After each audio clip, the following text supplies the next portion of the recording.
Good morning. This week, House Democrats continue our focus on delivering results for the people.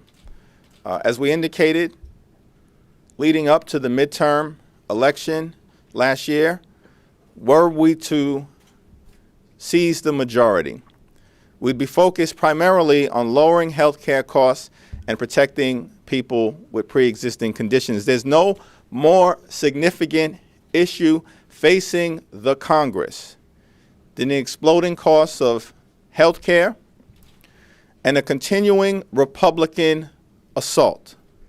In fact, the Republican assault on health care is unacceptable, un-American, and unconscionable because it impacts more than 100 million Americans. There are millions of Americans who have faced down cancer. That's a pre-existing condition. There are millions of Americans struggling with diabetes. That's a pre-existing condition.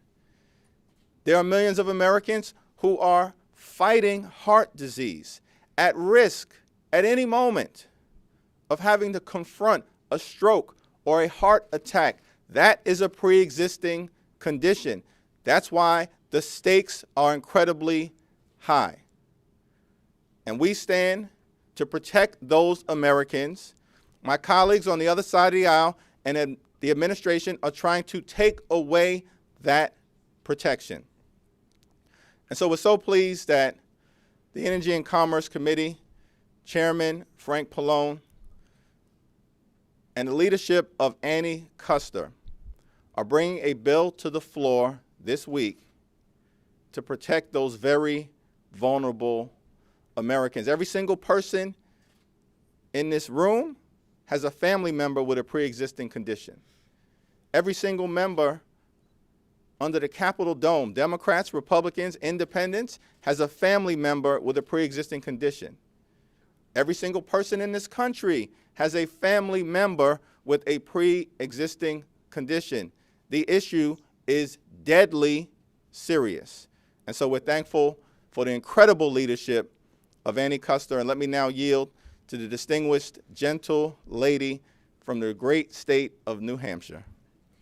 Thank you very much, Hakeem. And I think you said it very well.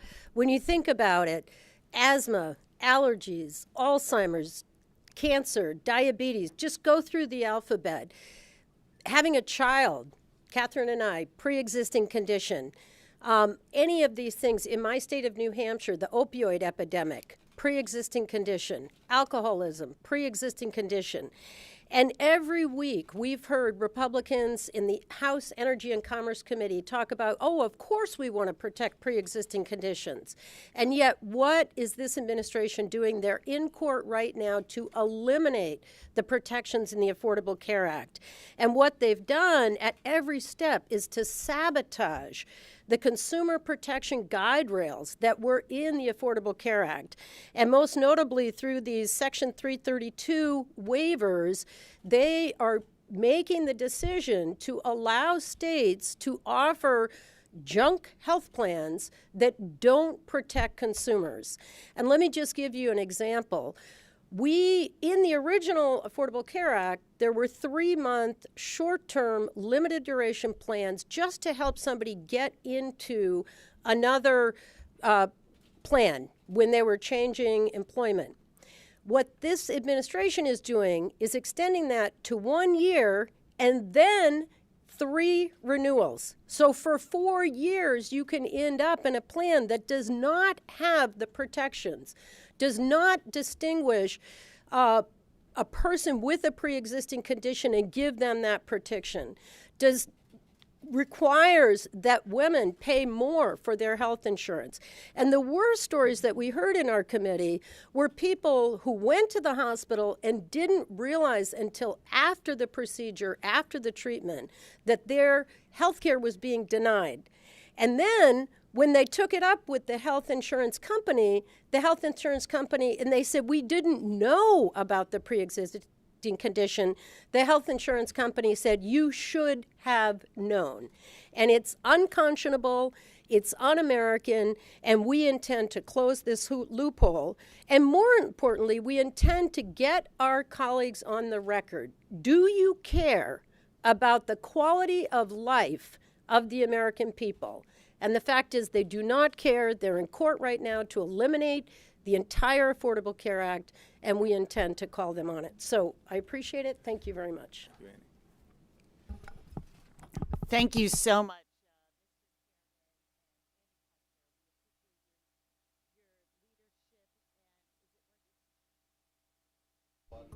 There we go. Again, we appreciate your leadership, Annie. Thank you for bringing this bill to the floor. And once again, putting American families front and center, which we will be doing in another bill that we're going to be taking up this week, the disaster relief package that is going to be addressing the hurricanes that struck the South, the wildfires on the West Coast, the flooding in the Midwest. And since it's been nearly 2 years since Hurricane Maria, the deadliest natural disaster in the U.S. in 100 years when it struck Puerto Rico, there were approximately 3,000 deaths, tens of billions of dollars in damage. And with this bill, we are again saying to the Senate and to our Republican colleagues, you need to help Americans as they face these natural disasters. This supplement will put $17.2 billion towards natural disaster relief, $3 billion towards the flooding in the Midwest and tornadoes in the South, $1.5 billion for the U.S. Army Corps of Engineers, and $1 billion for the Community Development Block Grant to help expedite rebuilding of housing and small businesses, and $500 million for the Department of Agriculture's Emergency Conservation Program, so important to our farmers across the country. These vital funds are going to help Americans rebuild their lives and their communities. And we call on Republicans to come to their senses. As my colleagues have just said, it is well past time to put the American people and their needs first in the work we are doing here in Congress. Over and over again, we've seen Republicans cave to this president's demands and holding up relief for all disasters because of this president's particular contempt of Puerto Rico. We need a full faith effort to bring these communities from despair back to vibrancy, and there's no time to waste. And there's no time to waste on all the other bills that are piling up at the Senate door as Mitch McConnell describes himself as the Grim Reaper. And one particular bill that we want to highlight here today are actually two bills that address gun violence that would help close the Charleston loophole and have universal background checks for guns.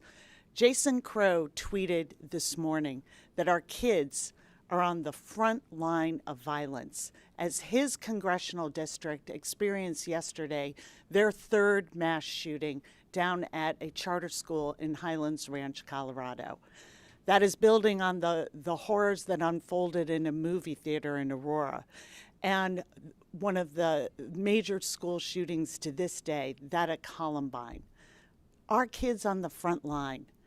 Mitch McConnell has the keys to the Senate door and to making sure that we are addressing these issues. This is about working for the American people and not forgetting that that is his job, that is his oath of office, and opening the door to the issues that we are working on, the For the People agenda that puts the issues of American families back on the front burner here in Congress. It is long since time that we get to work addressing these issues. We hope it will come with a recognition that pre-existing conditions, as the chairman said, affect every single family. And we'll take this legislation and those that we have passed previously, from anti-gun violence bills to equal pay for equal work, net neutrality, climate change, and have those votes in the Senate and move this agenda forward. With that, I yield back to the chairman.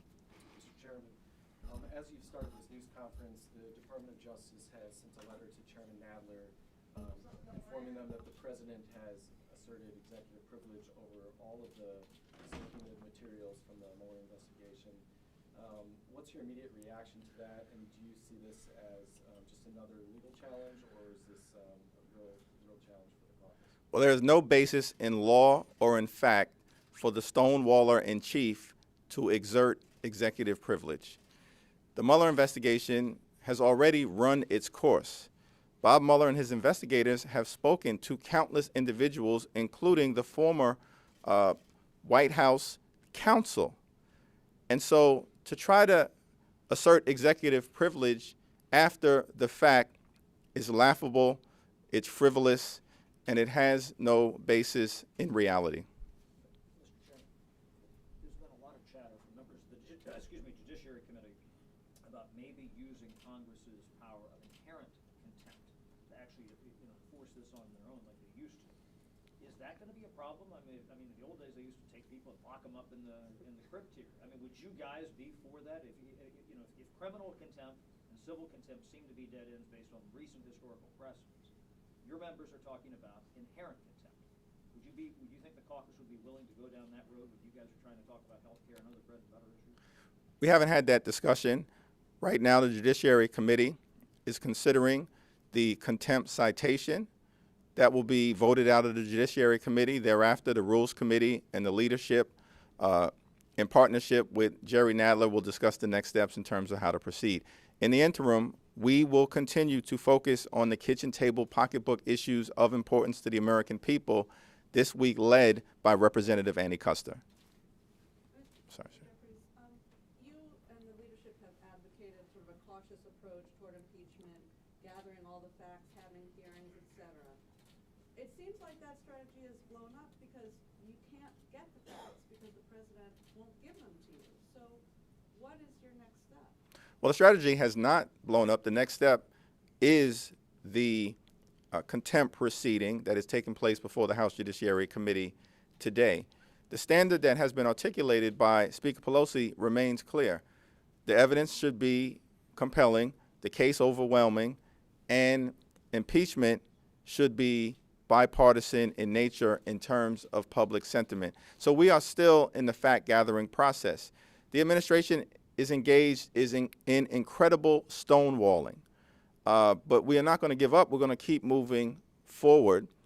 We believe that the law is on our side, and we'll continue to utilize that law as we proceed. But how long can you wait? Can you just wait for this to move through the courts? It could take months on end? Well, we expect, particularly when there's a conflict between the legislative branch and the executive branch, that there will be expedited consideration by the Article III federal court system. Yeah, Want to speak? I just wanted to add that the obstruction that we are seeing from this administration is not just limited to the facts around the Mueller report and that investigation. Where are our answers around the family separation policy? That is just one example of how this administration does not want the focus to be on the issues that Democrats are working on every single day. They know that if they are talking about how they are, addressing healthcare in this country, to Annie Kuster's point, the president is proceeding with a lawsuit to take away healthcare from Americans. We don't know what the immigration policy is and where the money that we have already authorized is being spent. The obstruction of this particular administration and its enablers and my Republican colleagues goes well beyond just the Mueller report and really to these core issues that face American families at home. I think what you'll see is the American people recognize this pattern, and the more that the White House continues to obstruct, continues to deny transparency for a report, as the chair said, that executive privilege, it's the horse is out of the barn. These people testified to the Mueller investigation. How can you call executive privilege now? They've already spoken. And so as the third branch, we have every right to have these oversight hearings.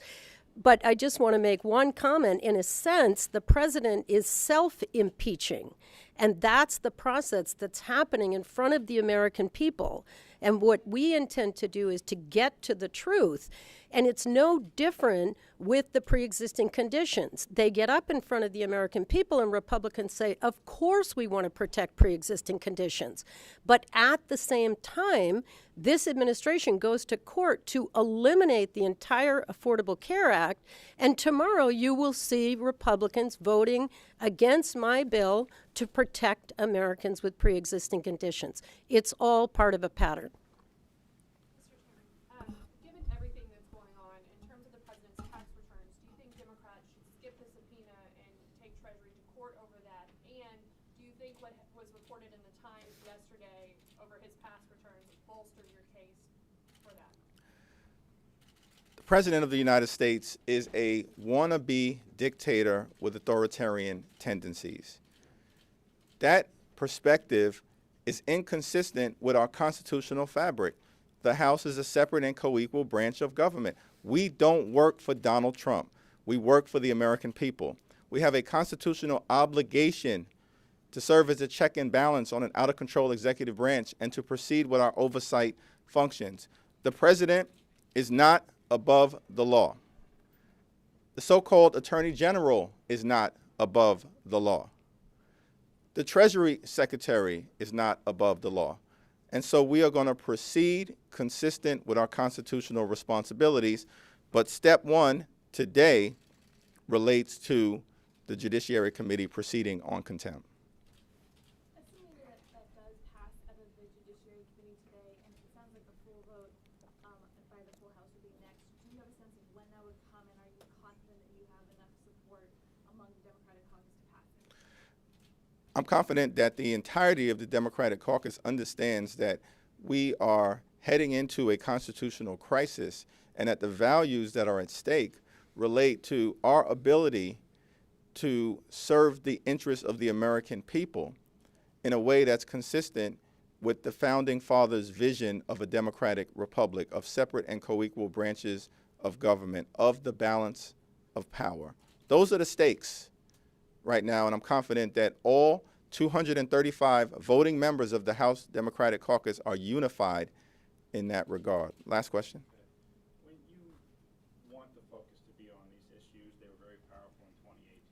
You start your press conference with them, but all the focus is on the investigations, on the contempt votes. You talk about constitutional crisis, self-impeachment, and stonewalling. Doesn't all of that draw this out for a long time, and do you put yourself at the risk by not going to impeachment where you have more robust tools of A, leaving those tools on the floor, and B, disappointing the Democratic base?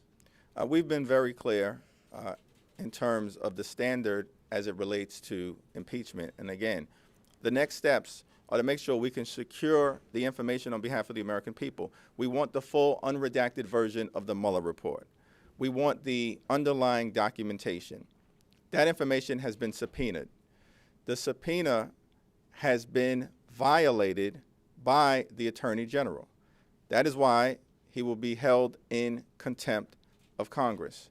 We also want to make sure that Bob Mueller is able to tell his full story to the American people.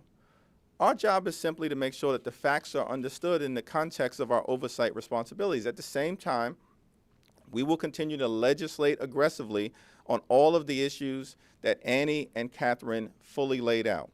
And we're confident because the very same people who were focused on portraying everything that was going on in Washington over the previous 2 years as all about Russian collusion created the impression, you would think, amongst insiders that that's all we cared about. When we were actually out talking to the American people about lower health care costs, increased pay for everyday Americans with a real infrastructure plan, and cleaning up corruption and bringing our democracy to life as we've attempted to do through H.R. 1. And in November of 2018, Democrats won a historic midterm election and netted 40 seats. So we remain confident that we will be able to communicate on the ground, at home, in the manner that we've done over the last 2 years, in a way that will be effective. Thank you.